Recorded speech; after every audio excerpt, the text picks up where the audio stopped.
मुश्किल में फंसे कोका कोला और नेस्ले, तुर्की की संसद ने किया बैन। लेकिन तुर्की की पार्लियामेंट ने दोस्तों कोका कोला और नेस्ले को बैन कर दिया है अपनी कंटीनों के अंदर। क्यों दोस्तों? क्योंकि ये इजराइल को सपोर्ट कर रही हैं। अब सारी दुनिया के देश हैरान है कि तुर्की का दिमाग सिर के अंदर है या घुटनों के अंदर है। Their parliament announced a boycott. Certain brands have been removed from its cafeteria like Coca-Cola and Nestle. कहां तुम मीठे पानी में बैन करने के चक्कर में रह गए यार तुर्की वालों, है भाई? तुम तो हम ऑटोमन एम्पायर के हैं, सुल्तान महमद III ये करेगा, और कॉन्स्टेंटिनोपल को गिरा के वहां पे हमने इस्तांबुल बना दिया, हम ये करेंगे, हम जिहाद लड़ेंगे। एंड में बेबी पाउडर पे आ गए। मुस्लिम दुनिया के जो अवाम है उनको बेवकूफ़ बनाने के लिए आज भी जो फैसले हैं वो दिल से लिए जाते हैं, दिमाग से नहीं लिए जाते। पाकिस्तानियों ने हाल ही में अमेरिका के सामानों का बॉयकॉट किया क्योंकि अमेरिका इजराइल की सपोर्ट कर रहा था। तो पाकिस्तानियों ने क्या किया? कोका कोला लिया, फैंटा लिया, पेप्सी ली और इसको ढक्कन खोलकर इसको एक सड़क के किनारे पर डोल दिया। और फिर इन्होंने कहा पाकिस्तानियों ने कि हम आज के बाद कोका कोला पेप्सी नहीं पिएंगे। मैं चाहता हूं कि जो भी देश हैं दुनिया में जो अपोज कर रहे हैं इजराइल को, जो इजराइल के खिलाफ खड़े हैं, बकवास मत करो, बकवास मत करो। स्टारबक्स को बैन करो, लीवाइस जीन्स को बैन करो, फेसबुक पे मत आना आगे से, यहूदी का बनाया हुआ है, ध्यान रखना। टर्किश पार्लियामेंट ये कहती है कि कोका कोला और नेस्ले के जो प्रोडक्ट्स हैं वो क्योंकि इजराइल की सपोर्ट करते हैं, सो लिहाजा we have to be make it clear कि ये जो प्रोडक्ट्स हैं ये जो टर्किश रेस्टोरेंट्स पे नजर ना आए। वो तुर्की जो एर्दुगल गाजी की बात करता था, वो तुर्की जो कहता था कि घोड़े पे जाएंगे और जिहाद फी सबीलिल्लाह, उसने एंड में क्या करा? खोदा पहाड़ निकली चुईया। उसने पार्लियामेंट के परिसर, जो उनका पार्लियामेंट है, उसके परिसर से क्या बोला है कि हम बैन करते हैं कोका कोला, हम बैन करते हैं नेस्ले। जय हिंद दोस्तों। तो दोस्तों आपने देखा कि कैसे टर्की के पार्लियामेंट में ये बातें चली कि कोको कोला और नेस्ले जो कि अमेरिका की कंपनी है उसको टर्की में बैन कर दिया जाए, और फाइनली टर्की ने इसे बैन कर दिया, जिसको लेकर टर्की का कहना है कि इजराइल का साथ दे रहा है अमेरिका, इसलिए हम इसकी कंपनी को बैन कर रहे हैं, जिसको लेकर पाकिस्तान बहुत ज्यादा खुश है। वहीं आपको बता दें कि टर्की 15-16 करोड़ वाला देश अगर इस कंपनी को बैन करता है तब भी उसको कुछ घंटा फर्क नहीं पड़ेगा। टर्की की पार्लियामेंट है उसने कोका कोला और नेस्ले को इजराइल की हमायत पर अपने रेस्टोरेंट से हटा दिया। यानी कि टर्किश पार्लियामेंट ये कहती है कि कोका कोला और नेस्ले के जो प्रोडक्ट्स हैं वो क्योंकि इजराइल की सपोर्ट करते हैं, सो लिहाजा we have to be make it clear कि ये जो प्रोडक्ट्स हैं ये जो टर्किश रेस्टोरेंट्स पे नजर ना आए। ये बहुत बड़ा फैसला होता है, तुर्की की ये पार्लियामेंट ने फैसला किया। अच्छा, मजे की बात है, तुर्की के इजराइल के साथ बड़े अच्छे ताल्लुकात हैं। एक पॉइंट, कई लोग कहते हैं भाईजान ताल्लुकात तो अच्छे हैं, पर दैट डजंट मीन कि हम तुर्की को हम हर चीज़ अलाउ करें। हम ये भी नहीं कर सकते कि जिस तरह इजराइल ने बम्बार्डमेंट कर रहा है, और अब तो मगरब के अंदर भी तमाम आलमी दुनिया जो है वो ये कह रही है कि इजराइल की जो बम्बार्डमेंट है उसमें ह्यूमैनिटेरियन पॉज आना चाहिए, उसमें थोड़ा रुकना चाहिए उनको, बिकॉज वो बहुत ज़्यादा जो है वो लोगों को मार रहे हैं। बट वो तुर्की जो एर्दुगल गाजी की बात करता था, वो तुर्की जो कहता था कि घोड़े पे जाएंगे और जिहाद फी सबीलिल्लाह, उसने एंड में क्या करा? खोदा पहाड़ निकली चुईया। उसने पार्लियामेंट के परिसर, जो उनका पार्लियामेंट है, उसके परिसर से क्या बोला है कि हम बैन करते हैं कोका कोला, हम बैन करते हैं नेस्ले। अच्छा, नेस्ले ओरिजिनली अमेरिका की कंपनी है भी नहीं, चलो कोई बात नहीं, इन्होंने कोका कोला को बैन कर दिया, इन्होंने नेस्ले को बैन कर दिया, पार्लियामेंट के परिसर से यह बातचीत हो गई। यार, कहां तुम जिहाद लड़ने चले थे? कहां तुम एक ऐसी कंपनी के पीछे पड़ गए जो बच्चों के खाने का मिल्क पाउडर बनाता है? कोका कोला क्या करता है? मीठा पानी तो बेचता है कोका कोला। कहां तुम मीठे पानी में बैन करने के चक्कर में रह गए यार तुर्की वालों, है भाई? तुम तो हम ऑटोमन एम्पायर के हैं, सुल्तान महमद III ये करेगा, और कॉन्स्टेंटिनोपल को गिरा के वहां पे हमने इस्तांबुल बना दिया, हम ये करेंगे, हम जिहाद लड़ेंगे।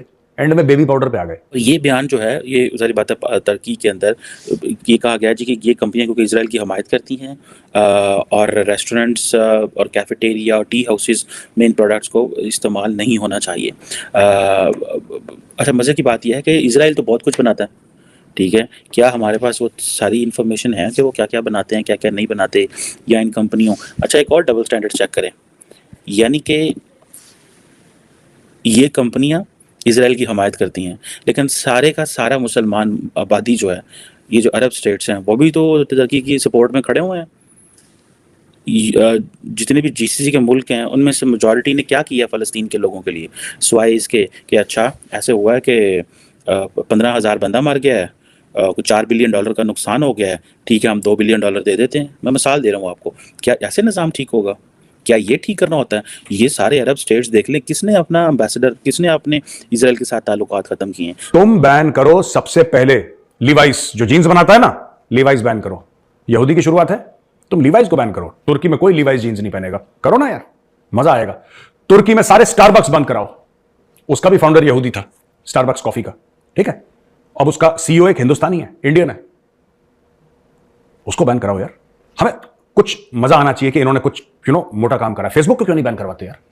जुकरबर्ग क्या है, मार्क जुकरबर्ग, ये बैन कराओ। और मैं ये चाहता हूं जो दर्शक देख रहे हैं प्रोग्राम और जो ये वीडियो देख रहे हैं, आप नीचे लिखिए कि कौन कौन सी और ऐसी बड़ी कंपनियां हैं दुनिया में जिन्होंने, यहूदियों ने, या तो उनको, वो स्टार्टअप थे, यहूदियों ने उनको स्टार्ट करा है, जब वो छोटे से स्टार्टअप थे, दे वर स्टार्टेड बाय जूज, या फिर आज की तारीख में जूज उनको कंट्रोल कर रहे हैं, यहूदियों की कंपनी। कहीं पर भी हो, इजराइल में हो, अमेरिका में हो, यूरोप में हो, उससे कोई फर्क नहीं पड़ता। अगर यहूदियों ने करा है तो इसको बताइए, आप कंपनी का नाम लिखिए। और मैं चाहता हूं कि जो भी देश हैं दुनिया में जो अपोज कर रहे हैं इजराइल को, जो इजराइल के खिलाफ खड़े हैं, बकवास मत करो, बकवास मत करो। स्टारबक्स को बैन करो, लीवाइस जीन्स को बैन करो, फेसबुक पे मत आना आगे से। सो हम कब तक, हमारे पाकिस्तान में एक लीडर हुआ करते थे इमरान खान, वो सारा टाइम वही अवाम से वोट लेने के लिए बातें करते रहते थे। अच्छा, मजे की बात यह है कि ईरान जो है, वैसे वो ईरान को जो है वो कहते थे बड़ा मजबूत मुल्क है, ये मुल्क है, वो मुल्क है। और कल जो डोनाल्ड ट्रंप ने कहा है कि पायनो तो मैनू कहने ऐसे मैनू बड़ा अच्छा लगा। खैर वो तो जेल में कमेंट उनसे वो नहीं लिया जा सकता, but the question here it is कि ये जो हालात मुसलमान ममालिक डेलिब्रेटली पैदा करना चाहते हैं, इसमें होता क्या है, कई दफ़ा बहुत सारे जो प्राइवेट सेक्टर होता है, अब हो सकता है जो नेस्ले के कॉम्पिटिटर हों, जो कोक के कॉम्पिटिटर हों, वो चाहते हों कि ये एक ऐसा तरीका है कि आप, हो सकता है उन्होंने टर्किश पार्लियामेंट के अंदर कोई लोगों को लॉबी किया हो कि इन प्रोडक्ट्स को पार्लियामेंट लेवल पर बंद कर दिया। और ये चीज़ पाकिस्तान में भी आ सकती है कि हो सकता है इस वक्त तो पाकिस्तान का अपर हाउस काम कर रहा है और ये कह दिया जाए कि पायने जो अपर हाउस है ये कहता है जनाब कि पाकिस्तान के अंदर कोको कोला और इन चीज़ों को बैन करते हैं हम तमाम रेस्टोरेंट्स में। सो इससे क्या होगा, इससे अवाम में गुस्सा आएगा। जब पाकिस्तान ने जब इंडिया ने सर्जिकल स्ट्राइक की और हालात बिगड़ गए तो पाकिस्तान ने कहा जी हम इंडिया के साथ किसी किस्म का कारोबार नहीं करेंगे। बल्कि 5 अगस्त 2019 में जब कश्मीर का स्टेटस बदला तो उन्होंने जी असं इंडिया के नाल कारोबार नहीं करेंगे, साड़ी मुक्की, साडा ला ठीक नहीं हो सकता। एंड देन थोड़े दिन बाद ही, 2 से 4 दिन बाद ही मुझे किसी ने बताया कि पाकिस्तान के उस वक्त जो फार्मास्यूटिकल इंडस्ट्री थी वो सारी चली गई उस वक्त के वज़ीर इंडस्ट्रीज़ के पास। उसने कहा यार क्या किया आपने, हमारी तो सारी जो रेबीज़ की मेडिसिन है वो आती इंडिया से है और बहुत सारी मेडिसिन इंडिया से आती हैं और वो भी सारी बात है यूएई और पता नहीं कहाँ से होकर बड़ी महंगी आती हैं, लेकिन वो हमें चाहिए मेडिसिन। तो गवर्नमेंट ऑफ पाकिस्तान ने दोबारा उसको खोल दिया। सो इट मीन्स कि एक तरफ जाके हमने अवाम के सामने ड्रामेबाजी की, ट्रेड बंद, दूसरी तरफ जो चीज़ें हमें चाहिए होती हैं वो अंदर खाते फेर मंगवाने लग गए और मेरा ख्याल है वो अभी भी आ रही होंगी। I am not updated on all that, but the question is कि लाइफ सेविंग मेडिसिन अगर फॉर एग्जाम्पल कोई ऐसी कंपनी जो इसराइल को सपोर्ट कर रही होगी उसको हमने जो है वो उसको नहीं बंद करना। क्यों कि लत पीड़ होएगी, सिर पीड़ होएगी, आपका हार्ट का कहीं दर्द होगी, कुछ और होगी, क्योंकि अल्लाह के हुक्म से हमने कौन सा साइंस एंड टेक्नोलॉजी से हमारा से कोई ताल्लुक नहीं है। जैसा कि आपने वीडियो में देखा कि किस तरह से पाकिस्तान वाले खुश हो रहे हैं कि टर्की ने फाइनली नेस्ले और कोका कोला जो अमेरिका की कंपनी है उसको बैन कर दिया। लेकिन आपको बता दें कि टर्की एक छोटा सा कंट्री है जिसमें 12 से 15 करोड़ के आसपास जनसंख्या होंगी। अगर टर्की में मतलब बैन हो गया तो उससे कुछ फर्क नहीं पड़ेगा अमेरिका की कंपनी को। लेकिन आपको बता दें कि जिस तरह से पाकिस्तानी मीडिया खुश हो रही है उसको देखकर ऐसा लग रहा है कि पाकिस्तान की मतलब को बहुत बड़ा कुछ इनाम मिल गया है। लेकिन आपको बता दें कि जिस तरह से टर्की बातें कर रहा है कि अमेरिका इजराइल को सपोर्ट कर रहा है, वहीं आपको बता दें कि इजराइल को हर कोई देश सपोर्ट कर रहा है जो अच्छे मतलब कंट्री हैं। लेकिन आपको बता दें कि कुछ मुस्लिम कंट्री भी इजराइल का सपोर्ट कर रहे हैं, लेकिन पाकिस्तान वाले उससे जल रहे हैं कि ये मुस्लिम होकर इजराइल का सपोर्ट कैसे कर रहे हैं। लेकिन आपको बता दें कि जिस तरह से हमास ने इजराइल के ऊपर हमला किया उसको देखकर पाकिस्तान वाले नहीं कर रहे हैं कि हमास ने इजराइल के साथ किया क्या था।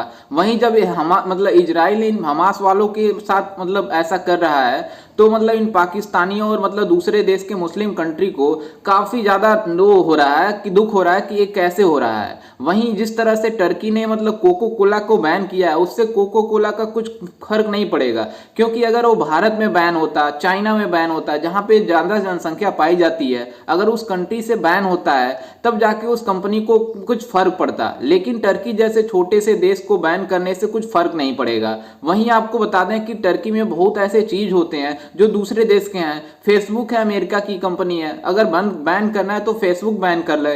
मतलब टर्की को ये नहीं पता कि छोटे से प्रोडक्ट मतलब इतने बड़े प्रोडक्ट को बैन करते हैं तो उससे कुछ फर्क नहीं पड़ेगा, फिर भी ये जानबूझ के किए हैं। लेकिन आपको बता दें कि जिस तरह तरह से पाकिस्तान वाले इसको लेकर खुशी जाहिर कर रहे हैं। ऐसा लग रहा है कि पाकिस्तान में बैन हुआ है। वहीं आपको बता दें कि कुछ दिनों पहले पाकिस्तान में भी इसको लेकर प्रोटेस्ट कर रहे थे कि हम कोको कोला और जैसे कोको कोला के प्रोडक्ट फांटा को भी ये मतलब जमीन पर गिरा के उछल रहे थे कि हमने कोको कोला को बैन कर दिया है। लेकिन आपको बता दें कि पाकिस्तान में ऐसा कुछ भी नहीं है। खैर, इस पर आपकी क्या राय है और आपको क्या लगता है कि टर्की ने जो बैन किया कोको कोला को सही किया या नहीं? हमें अपनी राय कमेंट में जरूर दीजिएगा और साथ ही हमारे चैनल को भी सब्सक्राइब जरूर कीजिएगा। मिलते हैं किसी अन्य वीडियो में, तब तक के लिए जय हिंद, वंदे मातरम।